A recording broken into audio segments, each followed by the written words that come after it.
it's nothing less than the birth of a new humanity.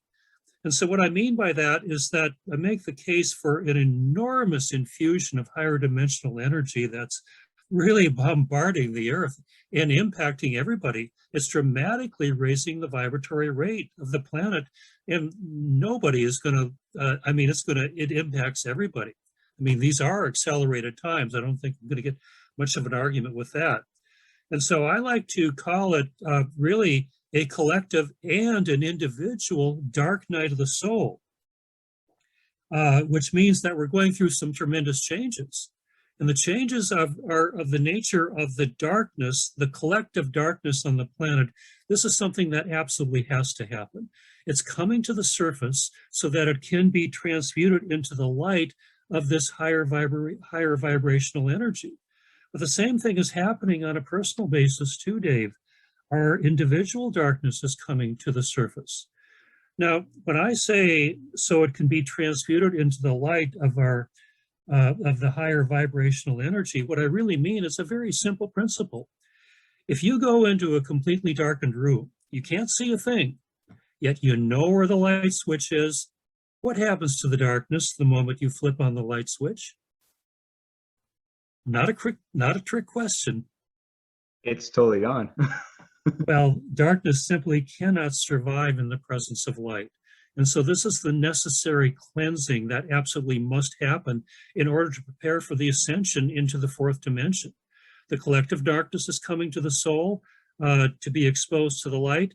But what I'd like to do is just take a moment to focus on the individual darkness.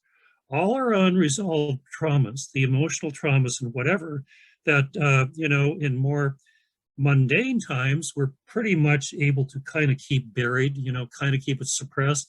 Yeah, that's not working so well anymore. And so the idea is, and I go into great detail in the book on just exactly how this is done, why it's happening, and why it's so important to be able to catch the ride into the higher dimensions. We need to clean up our unfinished business. And so the principle here again is the same. Instead of continuing to try and bury it, instead of continuing to try and make war with it, I make the case and give the details on how to make peace with it and how to do it entirely at the feeling level in the body, and in so doing to discover and to literally master at some point your innate ability to take the very things, the traumas and the unresolved fears and the whatevers that have been keeping you stuck and holding you back, and literally transmute that energy. Literally transmute that energy into life-enhancing energy that is very, very clearly contributing to your sense of well-being. And it enables you to get on with it so that you can make the shift from just going through the motions in life to living life as a true presence. And that brings up one of my absolutely favorite quotes of all time, coming from Helen Keller. Now, if anybody ever had reason to be depressed and not want to get out of bed, it would have been Helen. Yet she said, life is either an exciting adventure or it's nothing.